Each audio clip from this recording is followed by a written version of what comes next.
I see here the threefold threat to liberty, which means I will be focusing on the threats indeed, not mainly the possibilities, although there are some. So let's see some of them. If we look at this, we'll see what the EU, for example, is doing these days. European data strategy, access to data and the ability to use it are essential for innovation and growth. Data-driven innovation can bring major and concrete benefits such as all these things. Good things, right? Data and AI is used for good things, no doubt. European Data Act, all these other initiatives indicate that data is good and can be used for good. And there are really, really kind of heavy pushes to generate more data, share more data, and use data more actively for all sorts of purposes, for good reason, right? But I'm then focusing on some of the threats. We'll see, this is from the projected figures from the EU. We'll see what sort of growth and what sort of value is kind of seen in the value of data, for example. 829 billion euros is the value of data economy in the EU 27 in this year, for example. And the kind of growth of competencies and all these sorts of things. So with that as kind of a background, I acknowledge there are huge opportunities, huge benefits to data, right? But I'll be focusing on some of the threats. In doing so, I'll focus on three concepts: surveillance, nudging, and the curation of information. Those are the three things I go through in this talk, as I'll see kind of these are three ways in which data and AI relates to liberty in different ways. And we'll also need to figure out what do we mean by liberty. As a political philosopher, that concept is kind of essentially contested, and there are different conceptions of it. And we need to figure out what we mean when we say that liberty is important. And I'll use liberty and freedom interchangeably today. So, it's based on this book, Big Data's Threat to Liberty, which is a book I released last year, I think, which deals with kind of the topics I'm doing here. So, that being said, the first thing I'll want to discuss briefly is liberty under surveillance. Can we be free when we are watched? This is kind of what are the consequences to liberty of being watched? In the era of AI and big data, someone is always watching us, increasingly more than they have done before, in new ways. So technology changes, surveillance as well, which means this is relevant for us, I say. So, why should we care about this? First of all, I'd say I'll relate this to democracy then. Democracy and liberty. How are these related here, and what sort of liberties are important and should we keep in mind when we discuss surveillance? Drawing on John Stuart Mill here on liberty, there are many others to draw upon, and many others have kind of essentially the same sets of liberties. One is the freedom of speech and action, the freedom of thought and emotion, which includes the freedom to act on such thoughts. That's kind of Mill's concept of liberty, of this sort of liberty. But he also discusses freedom of taste, the freedom to pursue tastes, even those that others don't like, right? The freedom to pursue whatever I find interesting or good or something I want to do, as long as it's not really essentially harmful to others. So even if you consider something immoral, I should be free to do so, right? That's the sort of freedom to do things others don't like is important. And then we have the freedom of association, freedom to associate with whomever we like for legal purposes. And we kind of, I won't be going into the legality of things here. There are some good lawyers here, also David coming up later on. But I'll be dealing with sort of the implications for liberty here. So I'll say that surveillance affects all three. Surveillance affects all three forms of freedom. And I'll see why and what sort. Because what is surveillance really? Do we know what surveillance is when we say surveillance? It's almost the same problem when we say that liberty is at threat, for example. But what sort of liberty? And what sort of surveillance are we talking about? Surveillance proper, as I label it in the book, is using data to sanction actions, but also to prevent actions. We gather information in order to preempt actions we don't like, as well as punishing people for things they have done, right? That's kind of surveillance proper, the old style, traditional surveillance. We could talk of active surveillance, of just using data to punish someone or reward someone after they've done something without really stopping them from doing something, but just kind of acting on it later. But then the last kind is one I think is interesting, passive surveillance, I call it. Merely being observed with no intentions or even the means to sanction or use the information gathered. Is that a threat to freedom, just being watched? Would you consider that kind of a threat to freedom? Is that interference that is problematic? I'd say yes. There are some important consequences of just being watched. And a lot of the data gathering, the big data gathering, is not essentially done to kind of stop us from doing something or punishing us. It's merely observing and then trying to extract value from that in other areas later on. So that could be seen as passive surveillance and non-problematic, but I think it's not. I just have to mix my screens here. Let's see. So, some of the consequences, and I'll be doing this relatively quickly because I don't have too much time. The chilling effects on individuals and groups. We know that people act differently when they are watched. Countless experiments show that whenever people are watched, they don't do certain things and they do more of other things. So that in itself might constitute a form of interference in someone. We should not be watched all the time, at least, perhaps. We should limit who watches us when. We could construe this as undue interference in individuals' behavior and preferences. Perhaps also going back to the sort of immoral actions, the liberty to pursue tastes, for example, is perhaps particularly affected by being watched. What will I do if nobody watches me versus if someone watches me? I am freer to pursue unpopular tastes, someone would say, if I'm not being watched.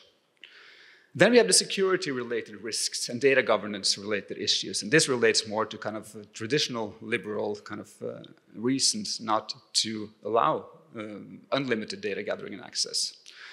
Ownership of data, for example, identification issues. When data is combined in different sources, which they are repurposed, repackaged, sold, and put together in different ways, that creates problems that we don't really know at all. We can't have an oversight, an overview, an understanding of how data can be used. This is ownership transfer as well, is kind of endemic to data.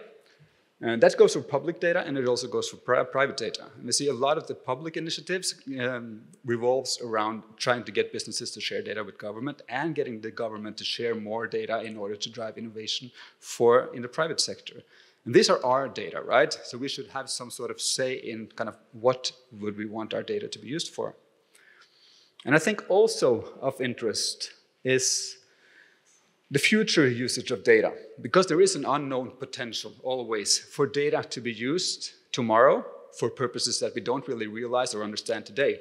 So even if I agree today to data being gathered and used for some purpose, this could be used for something else tomorrow. So there is this kind of precautionary reason as well to be wary of who sees us when. So we'll see that people need the option to, I say, be at times unseen, not seen, to be private, to be alone. And that relates to privacy, which is a space that no one can access, to be somewhere where no one has access to what you do. Not kind of physically watching you, but just kind of gathering data on what you do. And we need control of how the information about us is used. Those are the two kind of key aspects I focus on when I talk about privacy. That's surveillance, and I'll come back to how this relates to liberty later on, because a lot of liberals would not see kind of mere observation as a problem to liberty, at least kind of the negative liberty, the kind of freedom from interference by others, for example, that might be problematic according to some classical theories of liberty to prevent. The second thing I'll talk about is nudging and manipulation. What I write is, imagine that I could make you do what I wanted you to do without you realizing that I was involved at all. That is kind of a possibility that's increasingly kind of plausible. People guiding us, steering us, nudging us, making us behave in ways that we don't really kind of have full control over ourselves. So nudging is what I focus on in that chapter. It's powered by big data and AI these days. And it becomes increasingly effective. And the article I wrote about it is called When Nudge Comes to Show. It becomes not just a gentle nudge anymore, but kind of more a forceful push, which is problematic for liberty as it becomes more and more effective. First, we have more information about individuals. We have more information about how humans in general act, which we can use to influence human behavior. And through these kind of new forms of media and platforms, we can use AI and big data to personalize the nudges, to make them kind of particularly effective for each person, because we behave and respond differently to different sort of behavioral impulses. So this is how big data relates to this. And we'll see here in the EU Act, for example, there is this Yes, the AI Act is discussing the use of AI for manipulative purposes, and that relates heavily to what we're talking about when we talk about this.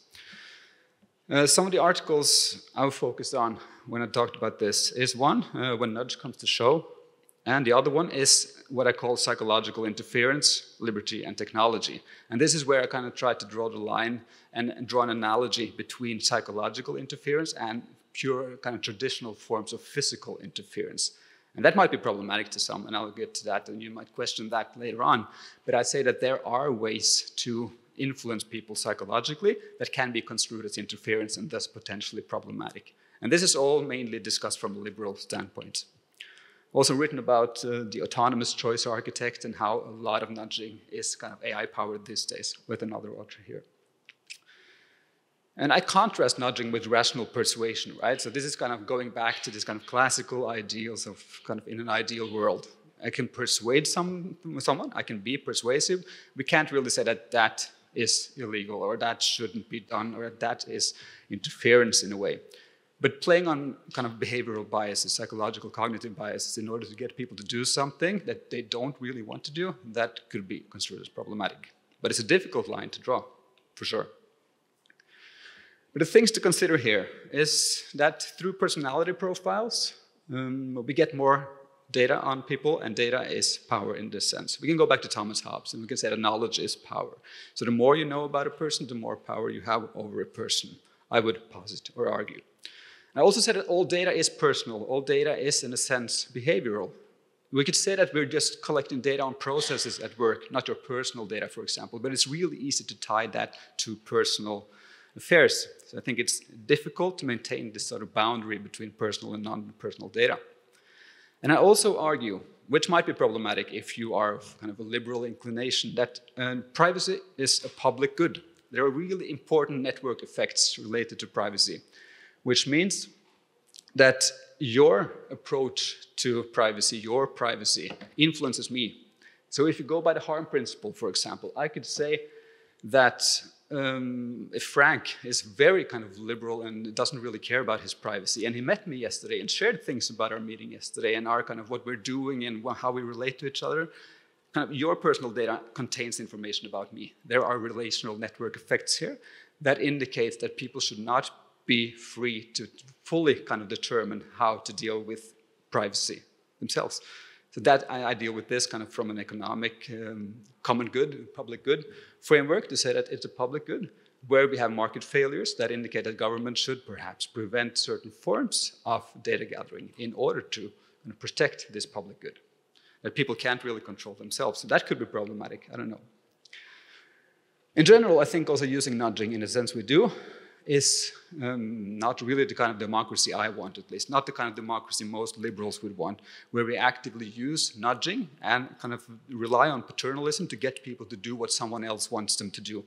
I think we should and need to rely on people's ability to make choices, ability to kind of make their own determination of what they want, what they consider good, and how they want to act, rather than relying on new forms of controlling people to do what someone else wants them to do. And that's relevant, I think, to how we use nudging these days. And this form of control is private, yes, but it's also public, of course. The public nudges. In the UK, we have this nudge unit, right? We have this behavioral intelligence unit. We have this sort of, the government is certainly trying to influence us. But so are private corporations, right? Through all their actions, through all kind of their ways of trying to get us to buy something, behave something, use more time on some site, or even how we kind of vote and act politically. So there are private actors and there are public actors here. So it's not kind of one bad, one good actor in the sense that it might have been before, and that government was kind of the bad one here. Private actors are increasingly also bad ones, which means there might be a role for government to play here. So, control of data gathering and usage is crucial for safeguarding democracy, I say.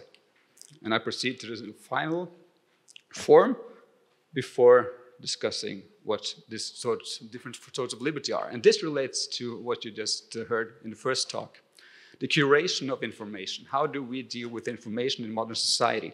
We have more information than we've ever had before, but how do we avail ourselves of that? Does that give us kind of wisdom, or is that kind of just noise for us? And you know Kahneman, probably most of you, who kind of co-authored this book on noise with Sunstein, where they talk about kind of how humans are so bad at kind of filtering information, using massive amounts of information, and how humans are inherently kind of prone to this sort of noisiness, arbitrariness.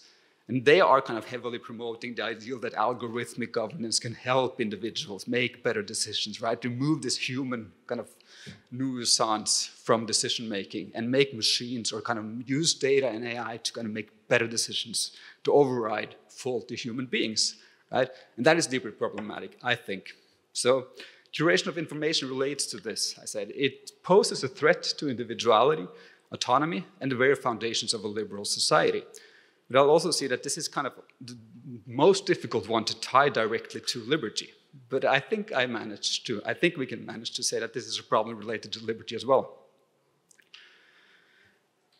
In the good old days in Norway, for example, everyone watched Dagsrevyen. That was kind of the national news show, kind of same time each evening, and everyone watched this. And when they got to work the day after, they all kind of discussed current events from the same kind of background and perspective. Everyone had seen it and everyone discussed it.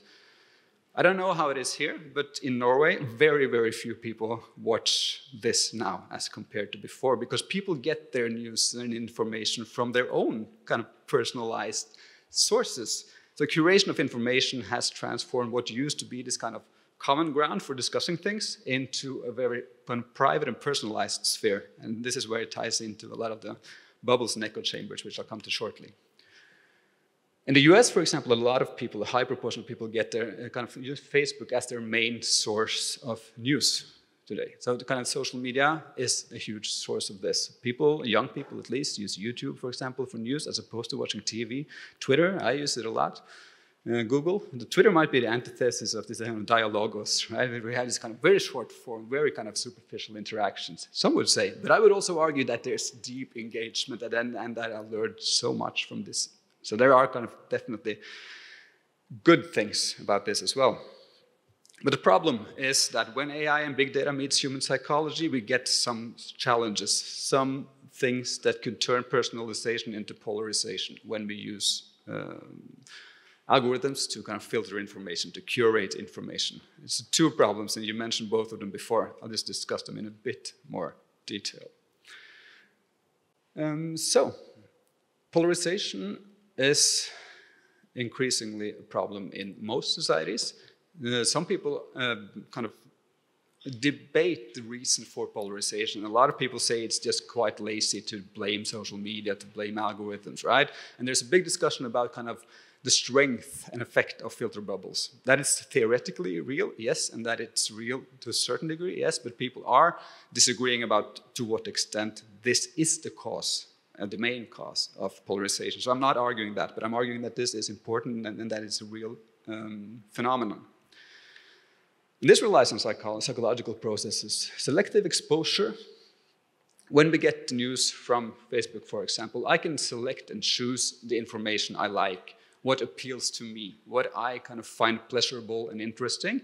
I click on more. I tend to say I like this, or I just watch it longer and they notice that I watch it longer, so they kind of understand what I like. And this sort of kind of selective exposure that I choose what I like to see leads me into a situation where I get more of this.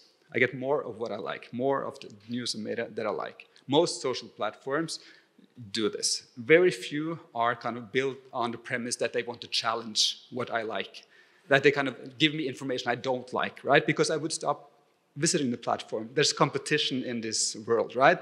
So any platform that tries to really challenge my goal of finding things I think are fun and interesting are kind of doomed to failure because people will just use something else. So this is a problem here.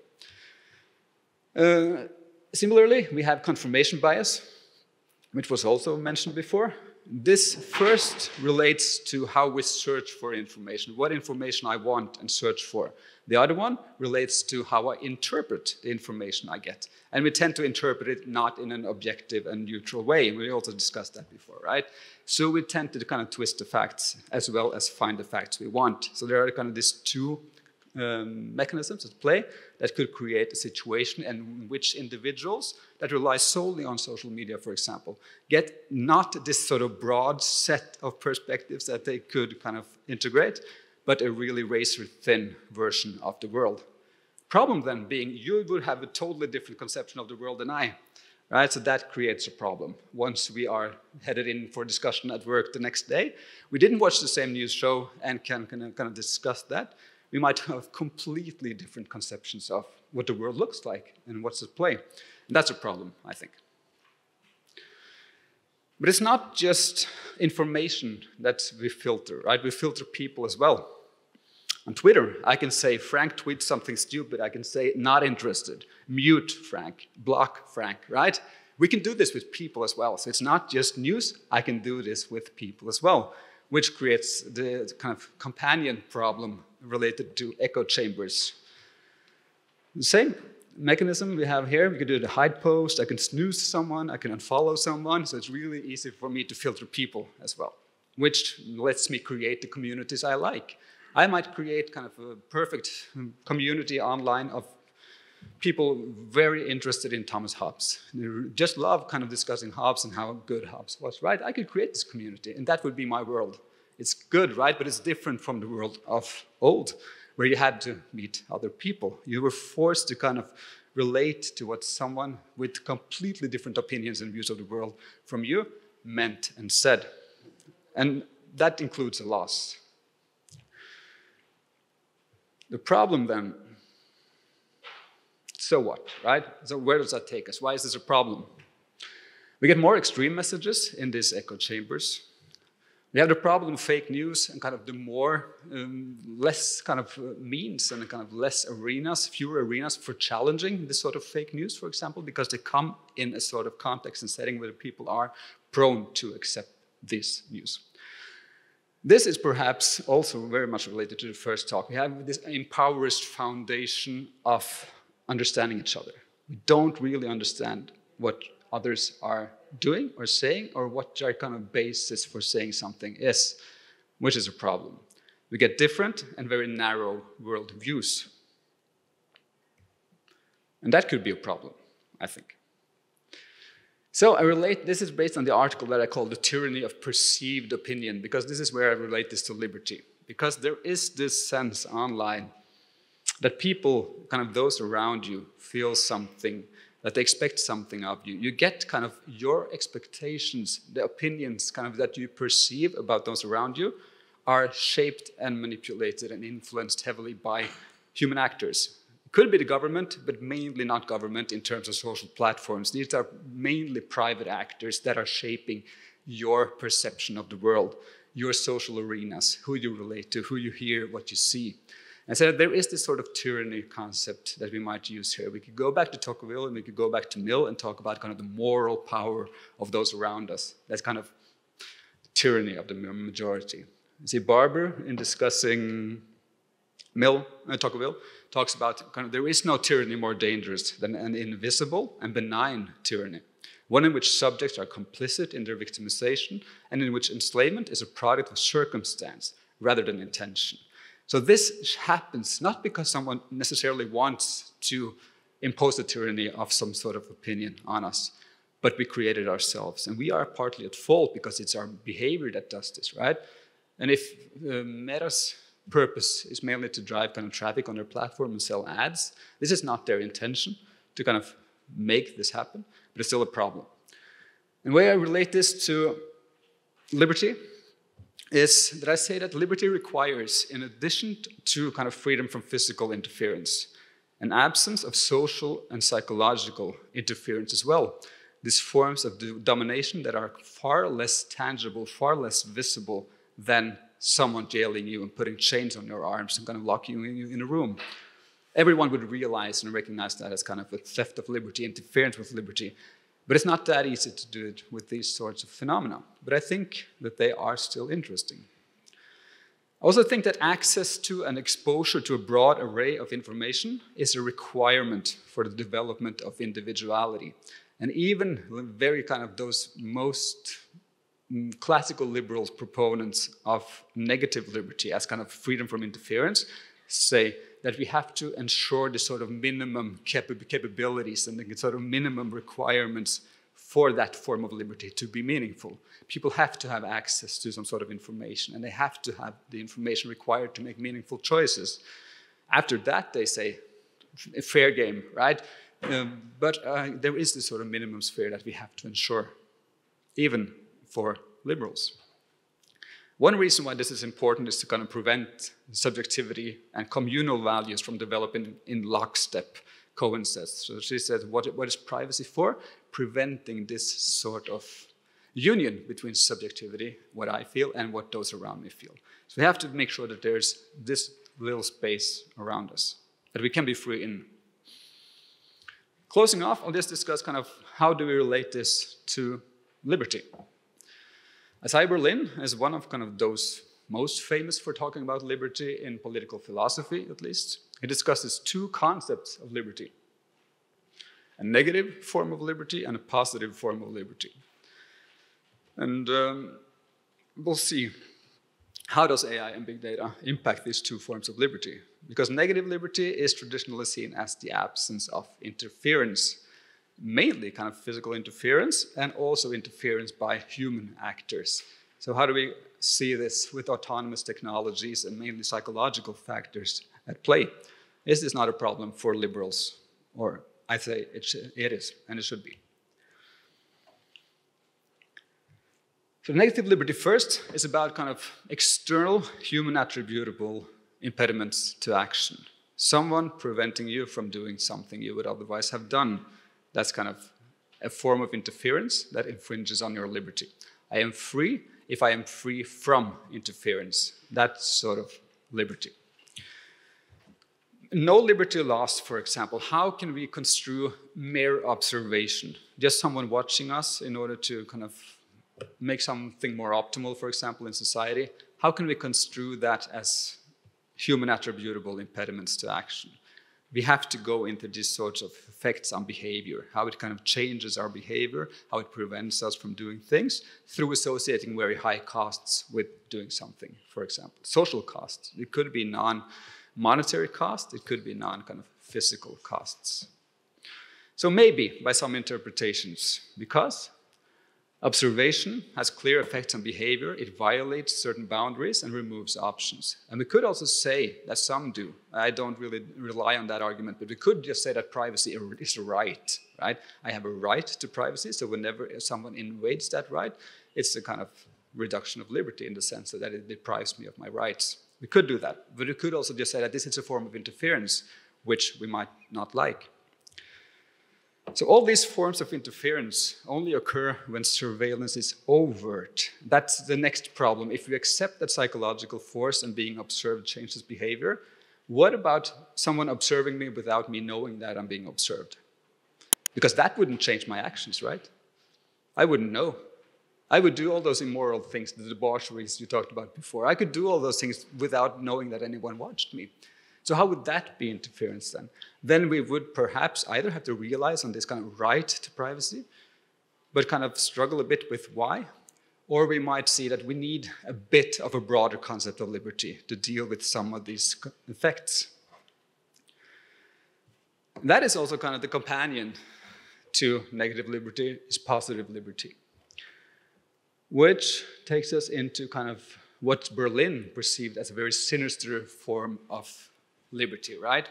Because this is the form of liberty he heavily warned against while saying that we need to rely on negative liberty. We need to rely on this conception of liberty which is not prone to abuse.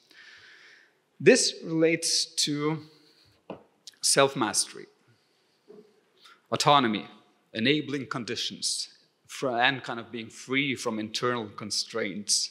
All these sorts of things that relate to agency and that people talk about as meaningful for freedom. In order to be free, I must be autonomous, right? But that can be drawn quite a long way, and that can entail a lot of kind of consequences for other people's self-mastery placed on others. So this is a potential problem. We talk about effective liberty. It doesn't really matter if I'm just free to do something if I can't do it, right? I could be free to do it, no one would punish me, but I don't have the capabilities to do it. I don't have the money. A lot of people, kind of unfair distributions just of wealth could, in this sense, be seen as kind of impediments to liberty, because some people would have more effective liberty than others. They could do all those things. Others are kind of formally free to do, but not really.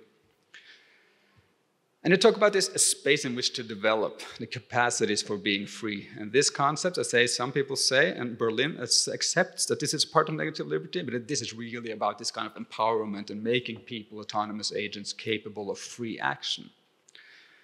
So this relates to autonomy and individuality. And if we emphasize then truly personal data, we have also this kind of social and situated self that we talk about here. And we need to kind of see observation and relations, for example, as natural, unavoidable. And one of the problems here, which I'll get to later on, is how relying on the concept of freedom that says that I should be my own master, free from internal constraints, for example, this leads us into the world where people can be forced to be free, where someone can determine for me what freedom is, and that they can argue that kind of my biases or my ways of seeing things are just because I don't really see reality. This is kind of what's often connected to a lot of kind of emancipatory theories based on Marxism, for example, where you say that they don't really see realities. We have to force people to be free. We kind of force freedom upon them, which is problematic for most liberals. So, closing off, I say that kind of there is this other form of liberty that some say is between negative and positive liberty. Others say it doesn't make much sense, but I think it does. Republican liberty. It's not just about actual interference. In this form of liberty, we have to see what sort of potential interference is there, what sort of power relations and kind of limitations of power is in place to ensure that no one can interfere with me. Not just that if they do or not, but that they can't do this. And that's kind of an important addition to the negative sense of liberty, I think. Liberty as non-domination focuses on kind of removing all forms of arbitrary power. So this relates heavily to constitutionalism and the rule of law and making sure that whenever I'm kind of in whatever society, I should have this protection and safeguarding of liberties around us. Liberty as independence is another form that's being discussed. That also discusses kind of the need to prevent non-arbitrary power. So why do we need this third kind of liberty? Because negative liberty, for example, would not necessarily have a problem with a free slave, for example, the slave of a benevolent master. Someone that kind of has full and utter control over him, but kind of doesn't exercise that right. The slave or whoever has full freedom to do whatever they want, but is totally reliant on and can at whatever point in time have their liberties taken away. In order to prevent those sorts of situations, we need to rely on another form of liberty than just negative liberty. So we need safeguarding. We need a sort of republicanism, I argue. And this relates to actual liberty and liberty in whatever they call some of these kind of liberty in nearby possible worlds, where we, for example, exchange our employer or the government with someone with ill intentions. So we can't really rely on the good intentions or the benevolence of people. We have to safeguard this and put this into our constitutions, our rules, and the set of rights that we have. And I think this relates also to the point of AI and big data and how we deal with this. Final point then is, how does this relate to liberty and democracy? Surveillance and monitoring infringes on liberty, I say. Action and speech, tastes and organization. The data is always personal, and personal data is power. And in that sense, the power to manipulate and steer citizens. Information is also crucial for deliberation and democratic practice, so we need to kind of safeguard those areas as well. And personalization is part of this problem. And it all comes down to, I say, in kind of the privacy is, for me, the key in all these three aspects. That means we have to say no thank you to a lot of those huge opportunities, kind of those great things that technology can give us, right? So that's potentially a problem, but that's a cost I think it's kind of worth accepting, that I think is well worth paying. in order to get those sorts of kind of safeguarding individual liberty, which I think is potentially at least more important than some of these hypothetical opportunities in data. Also real opportunities, of course. But I think we can't really necessarily say that we should have our cake and eat it too in that sense. I think there are some kind of really important trade-offs involved in this huge push for generating more data, sharing more data, and using it to kind of foster innovation and growth. Well and good, but let's do it with kind of safeguarding liberty in mind, would be my point. And that means kind of saying no to certain benefits. And that's problematic for some, definitely, but I think it's well worth doing anyway. But I think that was my main point. I think it's important that we know what we mean by liberty, what we refer to by liberty, why we think liberty is important. And I'm very much looking forward to these other talks today, because this is an interesting set of speakers who are assembled. So thank you very much.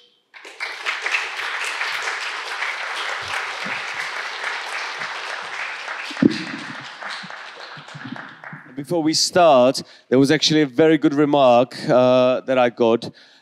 If you want to ask a question, but you're a Czech speaker and you don't feel comfortable asking a question in English, feel free to ask it in Czech, and I'll do my best to translate it. So, and I'll pass the microphone to Henrik.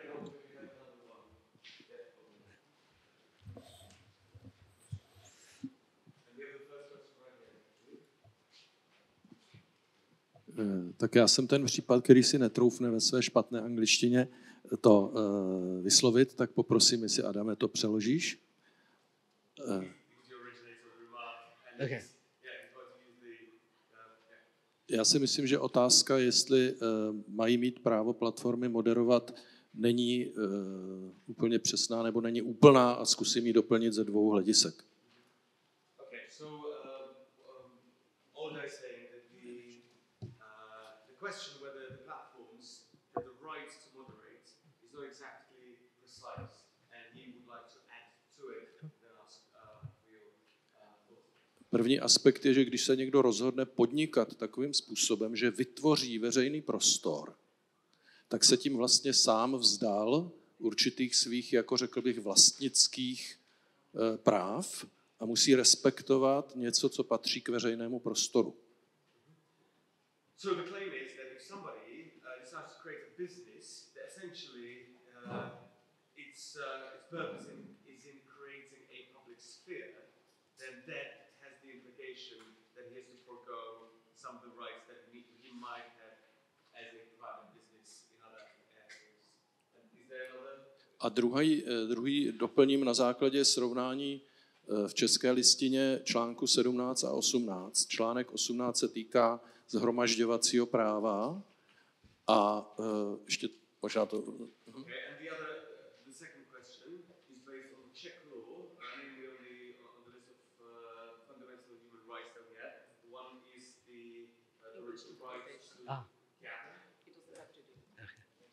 Demonstrovat. Okay, the right of assembly.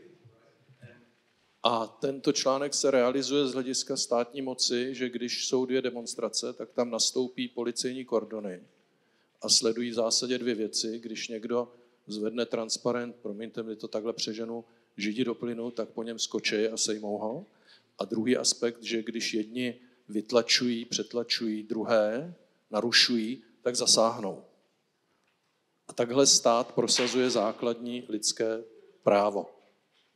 Okay, so the analogy is with the right to assemble, and we'll finish now. And the idea is that imagine in a completely different context, you've got two protests on the street, and you've got the police, whose job it is to protect the fundamental rights of both of those groups, and to jump in. And I think the analogy is trying to draw on your provocative idea as to what extent should the government interfere to protect the fundamental right, given that the social platforms are effectively public spheres. A článek 17 říká, cenzura je nepřípustná. And also that one of the other articles of I get it from here now. So. Super. A státní moc vůbec nezasahuje, když třeba platforma provede cenzurní zásah zcela nepřijatelný. A ještě nutno pro vás, kteří jste z anglosaského právního prostředí, říci, že Česká listina je jakoby závazkem státu prosazovat ta práva, zatímco třeba první dodatek americké ústavy pouze říká, kongres nesmí přijmout zákon, který omezí, tak my to máme tak, že vlastně smysl listiny a ústavy je smlouva mezi občany a státem, že on to bude hájit a prosazovat. A tady z toho plyne tedy podle našeho názoru, našeho říkám, protože je to výstup nějakého našeho projektu, že role státu zde má být moderační vůči tomu moderátorovi. To znamená vnucovat mu proces a říkat, jestli ty zasáhneš proti nějakému projevu, tak musíš si to okamžitě ve stanovených lhůtách se stanovenými procesy odvolání a pod určitou kontrolou a možná i následně za porušení procesu sankcí, čili ne za otázku pravdy, nepravdy, ale za porušení procesu, tak tam by měl stát zasahovat. Čili myslím si, že ta vaše otázka, mají mít právo moderovat, je potřeba ji doplnit o tyto dva pohledy. Za prvé se vzdali tímto způsobem podnikání určitých svých, jako řekl bych, podnikatelských, soukromoprávních, majetkových práv a za druhé role státu by vůči tomu pak měla být takováto. Děkuji moc krát a omlouvám se za to zdržování. Does that make sense? 2 points is that social platforms as public space, the other one, government as a guarantor. Yes. Yeah, so I really appreciate the comments. I'm happy to address them from a legal perspective, and I'm really interested in what Henrik has to say from a sort of a broader concepts of liberty.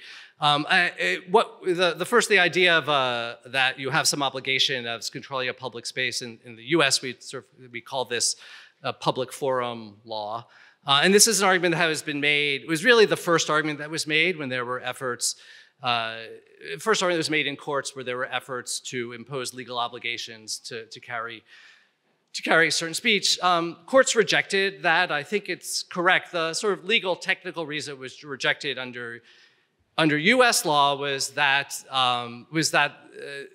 with government control of a public forum is just a much different thing than private control of a public space, and that there are many spaces where people interact that are privately controlled, and we do not allow the government to go into those spaces and to then exert additional control over that. And I do think that's the correct result. I think that is granting the state an inordinate amount of power, even when it's a well-intentioned state in doing so.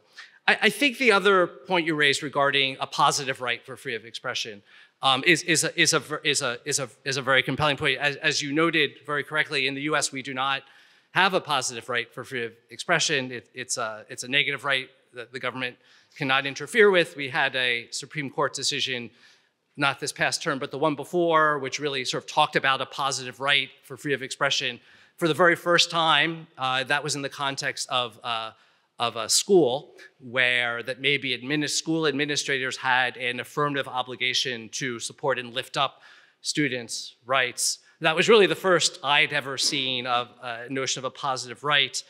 And there actually is a lawsuit going on in Poland right now that is brought by a colleague, civil society organization called Panopticon that's challenging Facebook's decision to remove I believe it was an abortion rights site.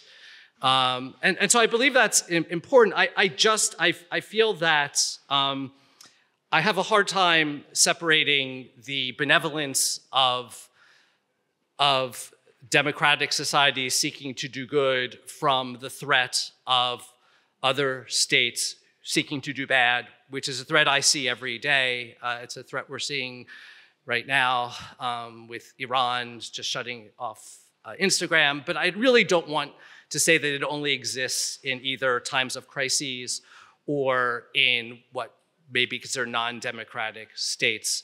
I think there may be a role for enforcing a positive right in this situation. I just see it as a very limited role, and I don't know where the boundaries of it are. I'm really interested to see whether, as this lawsuit in Poland, which is moving very, very slowly as it develops, whether it will articulate some boundaries in there that for which I would be comfortable with. Yeah, I don't have too much to add, but I could add kind of from my perspective, the right to moderate is kind of obvious for these companies, so I support that provocative statement. But I think the government's role should be to kind of do good competitive policies and prevent certain actors and platforms from being too powerful and preventing monopolies and kind of those kind of market failure approach to these sorts of platforms rather than compelling them to be neutral or do these things. That might entail kind of restricting what sort of data they can gather and use, but it also kind of relates to different purposes related to kind of preventing certain private actors from becoming what is kind of social infrastructure. So that would be kind of my main comment, that I think they should be free to have very different ideological spheres and create them at will and moderate them at will, but that we should be wary once actors become too powerful in that sphere. Yeah, and I agree that it's appropriate for states to pursue other remedies, whether that is pro-competition remedies or data privacy as well. I think most data privacy regulation is appropriate in this situation. So I do think there may be other regulatory approaches a state could take to address what it perceives as a problem of one company's speech decisions having outsized influence.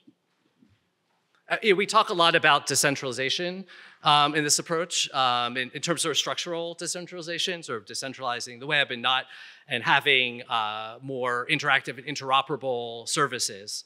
And I think that answers some of the questions, but I don't think it actually addresses a lot of the problems that we see. Sorry, may I just, because I couldn't edit the question, would you just clarify your stance as to whether the platforms constitute public space or whether the Yes, I do not think they are public space in a legally significant way. No. Yeah, I agree. It's a public sphere in a Habermasian way, like in that sense, but I don't think kind of legally I agree. Not necessarily, at least.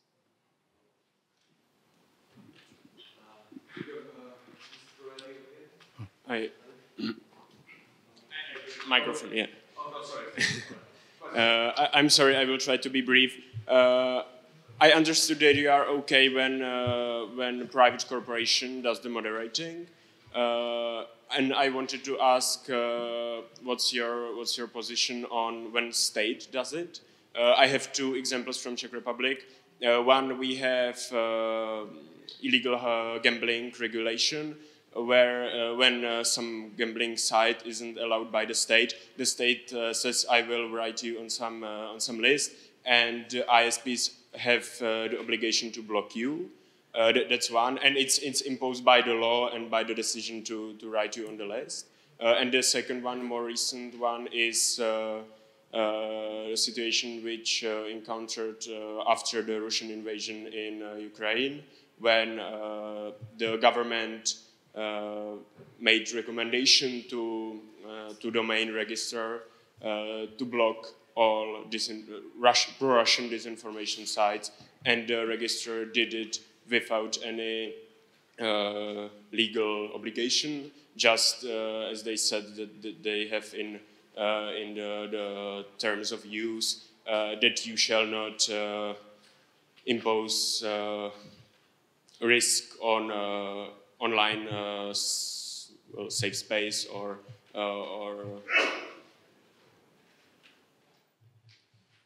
yeah. Yeah. With the first, I make a distinction between legal speech and illegal speech. So if there is had been an adjudication that speech is illegal, then there's a role for there's an enforcement role for the state. I think there's there's a lot to be worked out about how that role is implemented. This is in the Digital Services Act, the EU's Digital Services Act, and I don't like the way it's implemented there, certainly. So I do make a distinction between legal and illegal. So most of what I'm speaking about is the decision to moderate legal content, which they have no legal obligation to remove. I think the second point you raise is to what extent can government make requests or suggestions? I certainly think in many situations that's an appropriate role for government. What I think is in many situations it's not. And I think it's hard to catalog which are the correct ones and which are not. What I do think is critical is that it's the sites that are actually making the ultimate editorial decision, and that they're neither adopting an editorial policy that was put on them by the government or even worked on cooperatively with the state, and that it's their own decision and the own implementation of their own policy. I've actually written about this fairly recently, and if you search for my name and EFF where I work, and the word jawboning is how we tend to call it in the US, you'll find my few articles I wrote about that recently. Yeah, I agree, and I think it's interesting to distinguish between legality and not, and I think that also relates to the kind of approach to try to nudge rather than kind of make things illegal, right? Where we try to achieve government goals through kind of moderation, if you want, not really of a platform, so it's not really that classical form of moderation, but it's trying to be perceived as kind of liberal and liberty-preserving while simultaneously trying to be kind of enforcing paternalistic policies through kind of how we portray and moderate different messages and what's in different areas.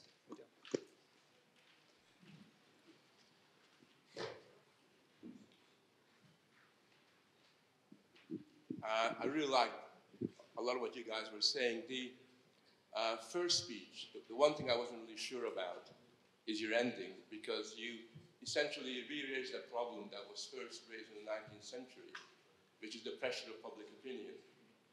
And it seems to me that the conformist imperative that does is a fact of life, but it's also something that the nudgers use to justify what they call libertarian paternalism. So their argument for nudging and manipulating our lives is precisely the fact that there's a conformist impulse within. So I just want your view on that. And secondly, in relation to you, I struggle with what you said towards the end. I agree with broadly the fact that you don't want to give the government the power to censor platforms. But isn't it the case that these platforms, at least in Europe, oh, sorry. Excuse me. Isn't it the case that, at least in Europe, these platforms can be considered to be a public infrastructure, not a public space, but a public infrastructure? And we recognize that water companies don't have the right to deny you water because they don't like your face. And we recognize that an electricity company or a gas company have got to serve the public pretty much equally.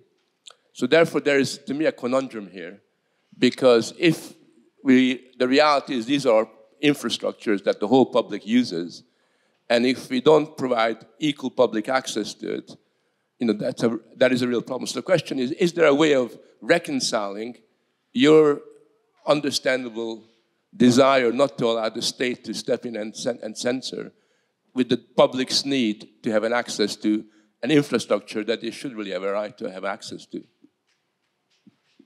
Do you want to? Yeah, I could begin. I agree with your point. It's a fact of life that people have opinions and that we take kind of them into account when we do whatever we do. So this kind of moral power of those around us is unavoidable. But I think what is problematic in what I see, the kind of the tyranny of perceived opinion, is when I say that when you actively try to shape people's impression of what public opinion is, actively do this through kind of manipulation and curation of information, I think that creates what might be construed of as human attributable interference in that sense. So that's kind of what I'm saying in that article. But yes, we can't get rid of kind of the problem that what other people think kind of affects me. I think that's kind of a given, that's a fact. But I think we should be wary of kind of those who have the power to shape those kind of perceptions. But still, to the second question, I just want to say that the public infrastructure argument is kind of exactly what I think we need to prevent in order to kind of limit sort of that power and what you were discussing. Yeah, with respect to public infrastructure, so I think I read the DSA as largely rejecting a public infrastructure argument at the social media end. I think the choices that were made in the Digital Services Act reject that as a legal norm. But I'd say the argument is one that gets raised all the time. It's one that is raised in the U.S. certainly. I think, to me, I don't see social media as public infrastructure. I see the problem there as being one more of a lack of being one of market dominance and lack of competition, more than sort of something inherent in the structure of the web. I do think there are points on the stack when you get up into other services that look much more like infrastructure. So I think ISPs are certainly infrastructure. That's why I agree that there could be neutrality requirements on them. I think at the sort of domain name registrar level, I think that seems very infrastructural as well. There's an effort by many civil society groups right now, many of whom worked on the Santa Clara principles, to actually articulate some principles regarding sort of what they call infrastructural services that would try to sort of look at when do you impose neutrality obligations, at what level of service do you try to impose neutrality, or what things do you consider. This is an issue that comes up all the time in the US and other places. So the company Cloudflare, for example, I don't know how many people are familiar with Cloudflare. It's a content delivery network, which means that if you want to transmit content from place to another, you actually probably rely on them or one of their competitors, but it does tend to dominate the market. Another service it offers is Ddos Protection. So it offers protection for a site against distributed denials of service, so purposeful attacks meant to block the transmission of data through the site. And for many, Ddos protection is really critical. They can't function without it. Cloudflare historically had a neutrality policy, and they had a whole explanation on their website about how they were never going to deny anybody service. And then they made the decision to deny somebody service. This was in the US. It was a US neo-Nazi publication called The Daily Stormer that had initiated was urging people to sort of personally attack a woman, and both physically and by bombarding her with messages and harassing her family. And for better or worse, Cloudflare terminated its services to that. And then on its webpage, it added a little star that said, we'll accept this one situation where we did that. And then they ultimately end up changing things. Then several years later, they denied services to 8chan. Or 8kun, which is a message board that purports to be unmoderated, even though they actually moderate content themselves, but is associated with lots of horrible things. They denied service to that, and they no longer actually now pretend to be neutral. They decided that as a business matter, it wasn't actually possible for them. Most recently, just a few weeks ago, there was a campaign against them to stop serving a website called Kiwi Farms, which seems to exist solely for the purpose of encouraging people to harass trans people, especially advocates for trans rights, and apparently was a very effective website for doing so.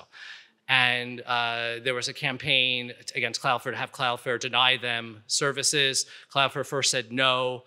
And then they, 2 days later, they said they changed their mind and said, we actually, having spoken with law enforcement about this, law enforcement has informed us that their response is not adequate, and so we believe that we had to do this. So I just think I agree that there are some sites that are infrastructure, and I think it's very difficult to figure out where the neutrality obligation ends. But what I think the lived experience from most sites is that even ones we consider to be